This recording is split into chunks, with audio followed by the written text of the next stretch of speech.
This guy is a true hero.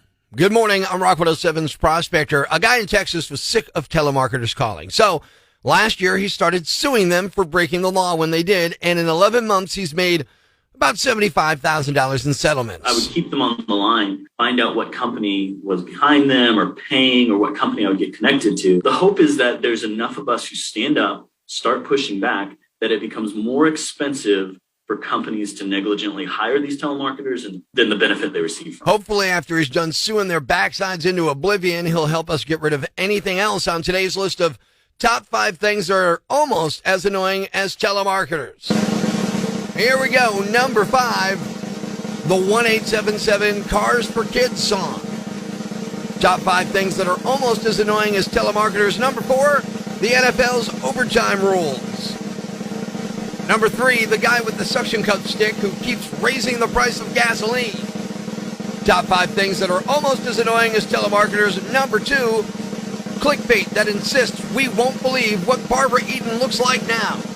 And the number 1 thing that's almost as annoying as telemarketers, the initial bite of the Hot Pocket that burns the mouth.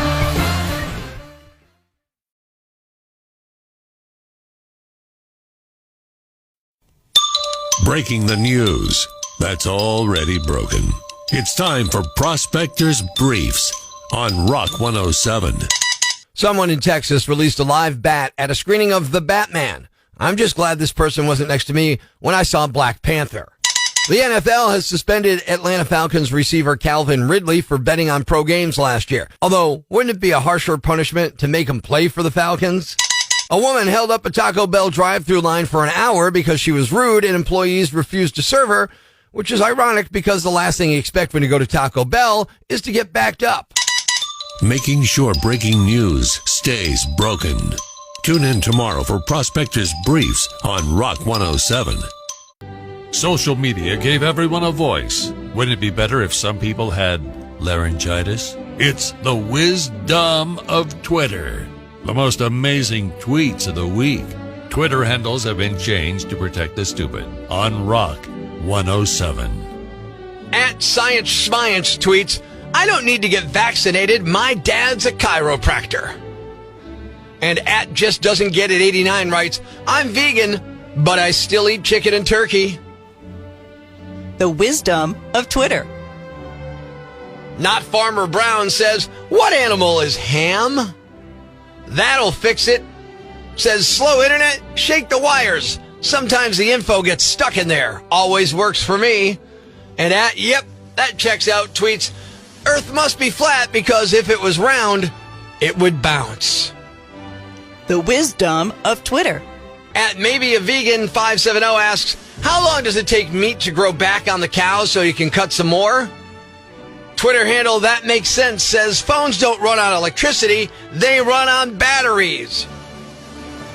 At Airline Travel is Regal tweets, all these clouds look exactly the same up here. The wisdom of Twitter.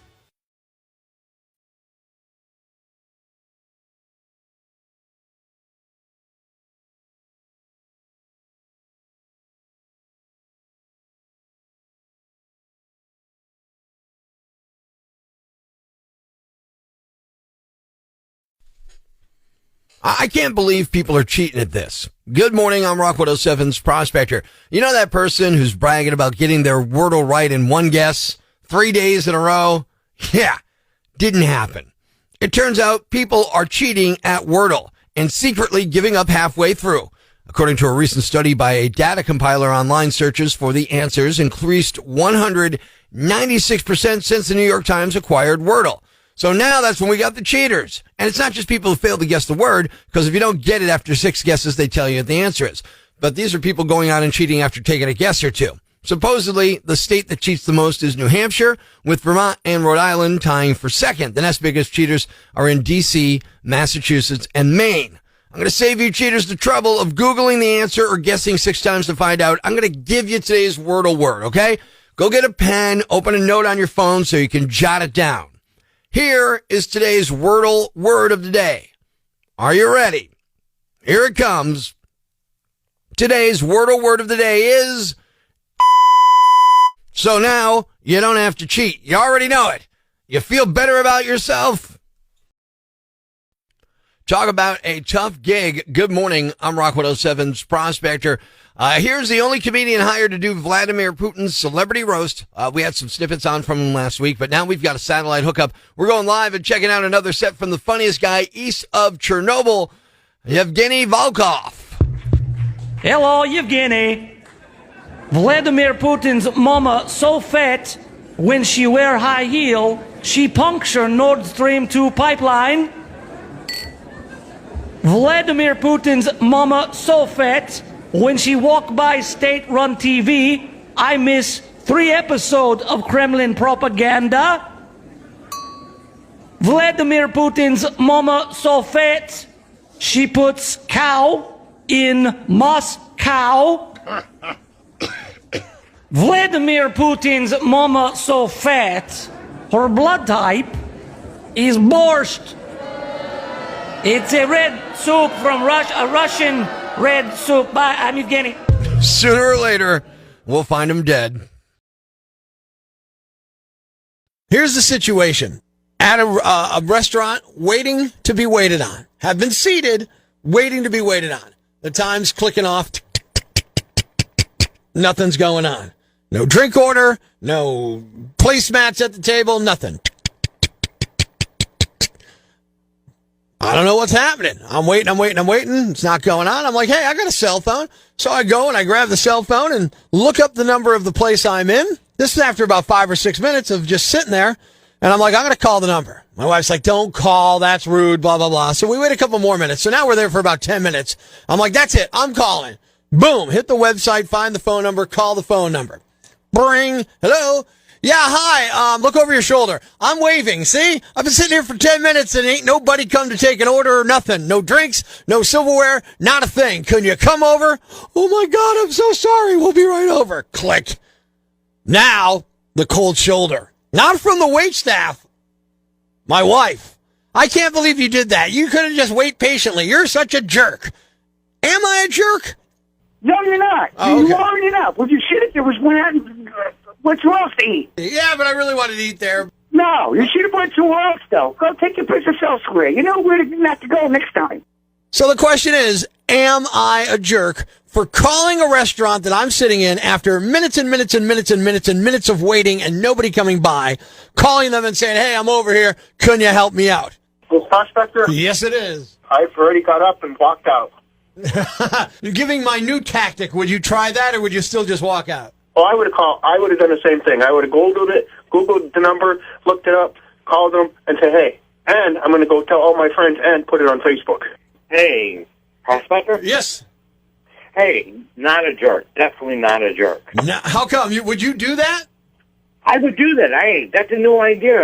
I hate sitting there, waiting. They should at least acknowledge you within a few minutes, saying, hey, I see you there, I'll be there. Yeah, look, whatever. I get that you could be busy. A simple, listen, I'm very sorry, we'll be right with you. That shuts me up for 5-6 minutes in addition right there. Yeah, I agree with you there. I never thought about calling them. I have a smartphone now. That's a new idea.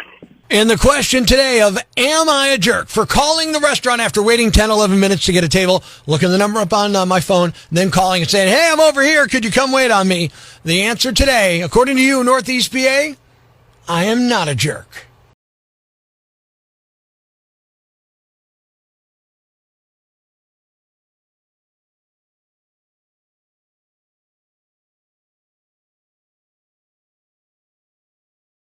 What's a yam bag? A fool, an idiot, a blockhead, a dunce, or an ignoramus. You know, a dullard, simpleton, or a clot, nitwit, dipstick, pea-brain, mouth breather, or cretin. It's now time to announce the winner of Prospector's Yam Bag of the Day, as decided by you at rock107.com. Here are the nominees. Nominee number 1. All right, pay attention, men, because this is how you land yourself in the doghouse for about a decade.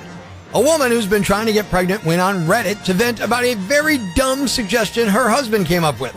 She's 34, he's 37, and they've been struggling to conceive. So her younger sister, who's 30, recently offered to be the surrogate and carry the baby for them. But then The husband started looking at how much the whole IVF thing would cost and suggested he'd just get her sister pregnant the old-fashioned way. Yeah, he wants to boink her and doesn't get why it's a big deal. But his wife is not into it and won't even ask if her sister's willing. She says she'd freak out. The husband got angry when she said no and claims it's just because he wants kids so bad. Yeah, right. And now she doesn't know what to do. A few people online think she should just divorce him. Others say skipping IVF isn't that crazy, but maybe go the turkey baster route. Nominee number 2.